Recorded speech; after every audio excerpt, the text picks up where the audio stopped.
In 2023, we've been receiving some Mini Racer 3 packs that don't include any new releases.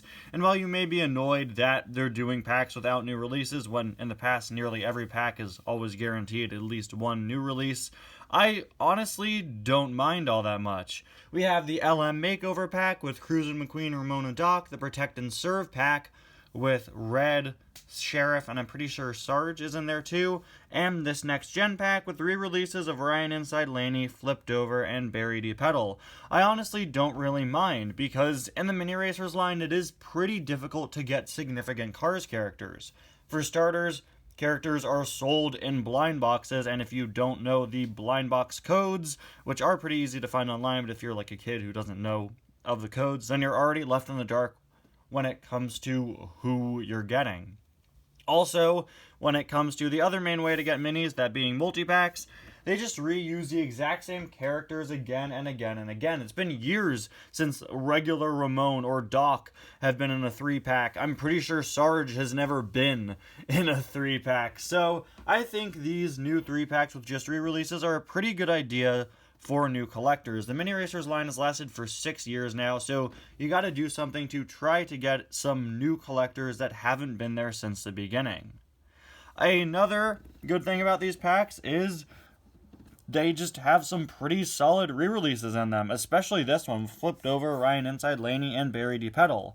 I know that I say this in nearly every one of my Mini Racer reviews, but they don't sell Mini Racer singles in my area. They really never have, at least not for many, many years. The stores that they're almost exclusively sold in literally don't exist in the state that I live in. So packs like this are pretty good for people like me who are missing some Mini Racers.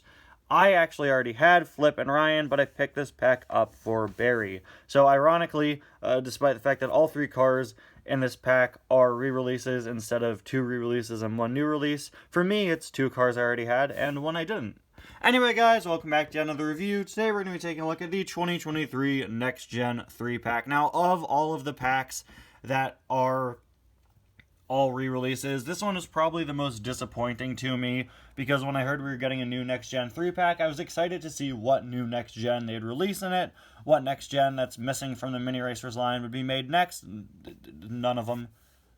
I don't mind, and honestly, I'm kind of glad with the characters they chose, not only because I didn't already have Barry, but because I would think for sure a Next Gen 3-pack of all re-releases would include Jackson Storm, and they didn't include Storm, which is, yeah, going against my point of saying these are good for new collectors, but it's good because Storm has been in so many other packs. Also, it's really not often we get Next Gens in 3-packs that aren't Jackson Storm, so I'm so glad to have a pack without him in it. I'm going to be super excited. I am super excited to have a spare of Ryan and Flip to make some customs out of, and then we also got Barry. Now let's get these guys out of the package. I've reviewed both Ryan and Flip when I first initially got them. I don't quite remember when. I want to say, was Ryan? No, Ryan wasn't exclusive to a 3-pack. I think Chase was exclusive to a 3-pack, something like that. But anyway, here are the 3 of them out of the package. We'll start off by taking a look at Ryan Inside Laney. We've got, of course, the blinker logo there on the hood, pretty angry expression, and that sort of asterisk star design. That, of course, is part of the blinker logo. I've always said something I really like about Ryan is the fact that he's different on either side. The blue stripes are in different places. The asterisk is in a different place as well. Here, it's in front of the blue. Here, it's behind the blue. Just some really nice touches. Not many Cars characters in general have 2 different looking sides, so it is very cool to see that for Ryan here. Remember when like a bunch of random people online would get super mad at Ryan and the fact that he existed because they kept re-releasing him? Remember that era of the Cars community when everyone was just like, dude, Ryan Inside Laney sucks. Why is he always getting re-released? I feel like that gave him a pretty bad reputation, but in my opinion, he's one of the more unique-looking Next Gens. I've complained several times in past reviews that so many Next Gens just sort of blend together in terms of color scheme. Ryan stands out.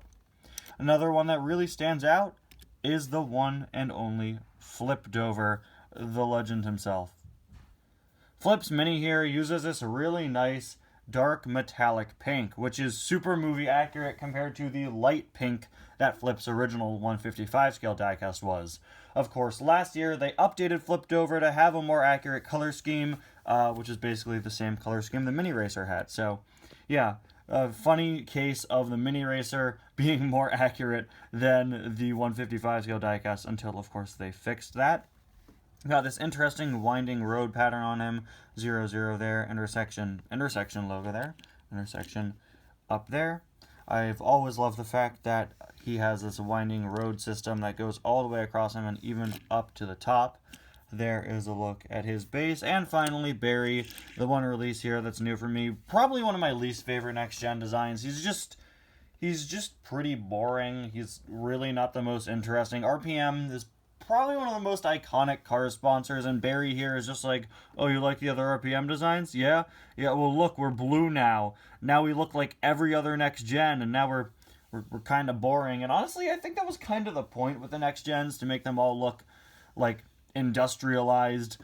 But like, man, this like look at the other RPM racers, right? Where are they? Okay, Bruce Miller's on my other shelf, but look at Winford, Bradford, Rutherford. Look at Bruce Miller. And then look at Barry. It's like the life just got sucked out of RPM. The RPM logo there. It still is a nice design, and I think it works. It's just like, if you told me this was RPM, at first I would not believe you. And again, I've said this before, way too many of the next gens are green or blue. Got the number 64 there, Piston Cup, Combustor, Carbon Cyber, and Synergy logos. Number 64 up top, and I love the fact that the sort of backfire coming out of the 4 goes across the whole roof there. RPM on the back, RPM and 64 here. Now the backfire is coming out of the 6 and also out of the M. Got his rookie strips there. There's a look at the other side. Got sort of a cool fading design. And there is a look at the base. So yeah, pretty alright 3-pack. I don't really have any strong opinions on it. I just got it for Barry. But yeah, I honestly don't mind these 3-packs with no new releases in them. I think they're a good way for new collectors to build up their collection, getting some of the main characters, getting some of the racers, and I mean, I wouldn't want every single pack ever to have no new releases in it, but a few of these a year, I really don't mind. Anyway, guys, thank you all so much for watching. I'll see you guys next time. Bye now.